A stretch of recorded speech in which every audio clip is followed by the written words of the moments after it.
स्वामी विवेकानंद। तो आज हम स्वामी विवेकानंद के बारे में पढ़ेंगे, यानी कि उनका एक निबंध, जीवनी हम कुछ भी कह सकते हैं। तो उनके बारे में वैसे तो बहुत सी बातें हैं, लेकिन हम आपको जो उनकी विशेष बातें हैं वो इसमें बताने जा रहे हैं। तो चलिए शुरू करते हैं स्वामी विवेकानंद जी के बारे में एक छोटी सी उनकी जीवनी। Do click subscribe button. Press bell icon. Bharat का नाम अनेक योगियों, मुनियों, ऋषियों तथा महान आत्माओं से उज्जवल है। यानी कि बहुत ही ज्यादा यहाँ पर ऋषि, मुनि, योगी, इतनी अच्छी अच्छी आत्माएं यहाँ पर हुई हैं। इन्हीं में से 19वीं शताब्दी में हुए स्वामी विवेकानंद जी का नाम प्रसिद्ध है। तो स्वामी विवेकानंद जी कब हुए? 19वीं शताब्दी में। स्वामी जी का जन्म 12 जनवरी 1863 ईस्वी में कलकत्ता में हुआ। इनका बचपन का नाम नरेंद्र नाथ दत्त था। क्या नाम था बचपन का? नरेंद्र नाथ दत्त। इनके पिता विश्वनाथ दत्त पाश्चात्य सभ्यता और संस्कृति के पुजारी थे और माता भुवनेश्वरी देवी सनातन संस्कारों की महिला थी और उन्हीं का प्रभाव किशोरावस्था में नरेंद्र दत्त पर पड़ा। स्वामी विवेकानंद जी भारतीय संस्कृति, धर्म और सभ्यता के प्रचारक थे। बचपन और किशोरावस्था में व्यायाम एवं संगीत के प्रति इनका अनुराग था। स्वामी जी राम, सीता और शिव जी के उपासक बनकर जीवन की सीढ़ियां चढ़ने लगे। समाधि लगाकर ध्यान मग्न हो जाते थे। रामपुर में पिता के साथ रहते रहते नरेंद्र नाथ ने साहित्य, इतिहास और दर्शन शास्त्र आदि का गंभीर अध्ययन कर लिया। यानी कि उन्होंने अपने पिता के साथ रहते हुए ही ये सारी चीजें सीख ली थी। तर्क करने में पिता से भी नहीं झिझकते थे।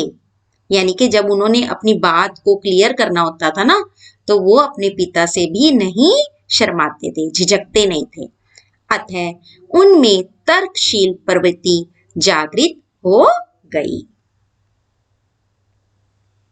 विद्या समाप्त करने के बाद आध्यात्मिकता की ओर रुचि बढ़ गई। ब्रह्म समाज में गए, परंतु शांति ना मिली। स्वामी रामकृष्ण परमहंस का शिष्य बनना केवल इस प्रश्न पर ग्रहण कर लिया कि क्या उन्हें ईश्वर के दर्शन हुए हैं। तो उन्होंने क्या कहा रामकृष्ण हंस जी ने? उत्तर था हाँ, जैसे तुम्हें देखता हूं वैसे ही ईश्वर को भी देखता हूं। तो उन्होंने क्या कहा? जैसे तुम्हें देखता हूं वैसे ही ईश्वर को भी देखता हूं। नरेंद्र नाथ जी को गुरु मिल गए और परमहंस जी को शिष्य, यानी कि गुरु और शिष्य का मेल हो गया। नरेंद्र नाथ जी के जीवन का उद्देश्य ईश्वर प्राप्ति हो गया। सन 1881 में इन्होंने संन्यास ग्रहण कर लिया और नाम भी विवेकानंद प्राप्त हो गया। सन 1884 में इनके पिता का देहांत हो गया। परिवार आपदाओं से घिर गया, यानी कि बहुत मुसीबतों से उनका परिवार जो था वो घिर गया, परंतु गुरु जी की कृपा से ना घबराए, क्योंकि गुरु जी की ऐसी कृपा थी कि वो घबराए नहीं। लेकिन गुरु के देहांत के बाद विवेकानंद का हृदय संसार से उदास हो गया। अब उनके गुरुजी का भी देहांत हो गया और वो अब उदास हो गए और उन्होंने अपने गुरु के नाम पर रामकृष्ण मिशन की स्थापना की। इसी मिशन के आज देश विदेशों में अनेक प्रसिद्ध केंद्र बन गए हैं। यह उन दिनों की बात है जब भारतीय जनता अपनी भारतीय संस्कृति को भूल रही थी। तो किन दिनों की बात बताने जा रहे हैं आज हम आपको इसमें कि जब भारतीय अपनी संस्कृति को भूल चुके थे और स्वामी विवेकानंद जी बहुत दुखी थे। इन्हीं दिनों सन 1893 में अमेरिका के शिकागो नगर में विश्व धर्म सम्मेलन बुलाया गया। स्वामी जी भी शिकागो गए, लेकिन भाषण देने की आज्ञा न मिली। फिर एक महिला के प्रयत्न से कुछ मिनट का समय मिला। विवेकानंद जी जब बोलने के लिए खड़े हुए तो गुलाम भारत के इस साधु को लोगों ने उपेक्षा से देखा, यानी कि उन्हें ऐसा लगा कि क्या ही है ये जो खड़ा हो गया है। परंतु जब भाई बहनों के संबोधन से भाषण शुरू हुआ, सब चकित रह गए। कुछ मिनट घंटों में बदल गए। फिर तो विवेकानंद जी 2.5 वर्ष अमेरिका में रहे और भाषण देते रहे। वहां भी रामकृष्ण आश्रम स्थापित किया, वेदांत आश्रम भी बनाया।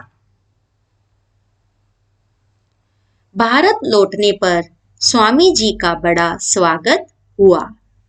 विदेशों में रहकर स्वामी जी ने कष्ट के दिन भी भोगे थे। अमेरिका से अपने मित्र को लिखे एक पत्र में स्वामी जी ने लिखा था, अमेरिकन लोग इतने धनी हैं कि पैसे को पानी की तरह खर्च करते हैं, परंतु उन्होंने वस्तुओं का मूल्य इतना रखा है कि अन्य देशवासियों का यहाँ रहना कठिन है। यानी कि उनकी जो चीजें है ना, उनका जो भाव है उन्होंने बहुत ही ज्यादा रखा है। यहाँ का साधारण कुली 9-10 रुपए तक रोज पैदा कर लेता है। अतः यहाँ आने से पहले जो स्वप्न देख रहा था अब टूट गया है।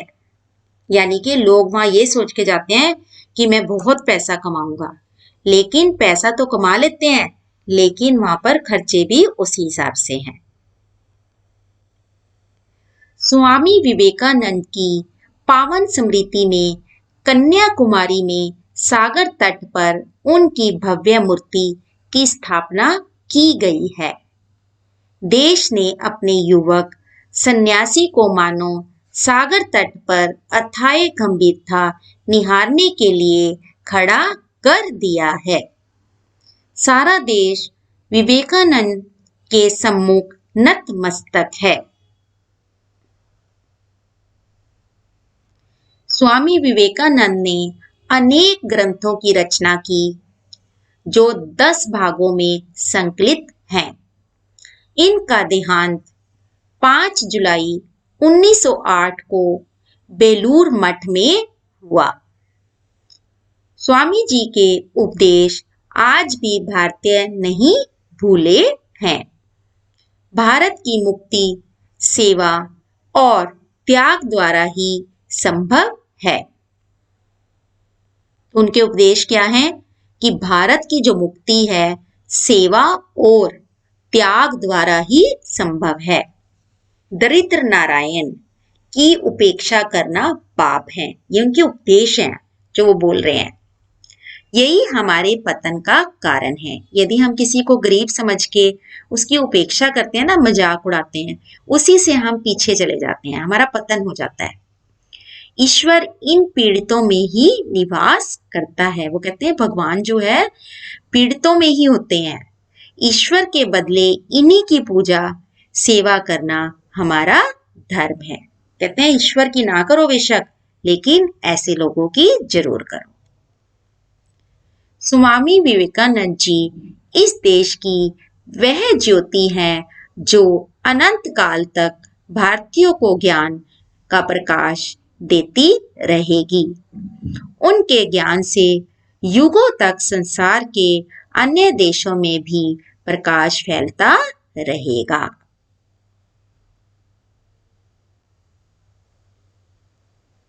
धन्यवाद।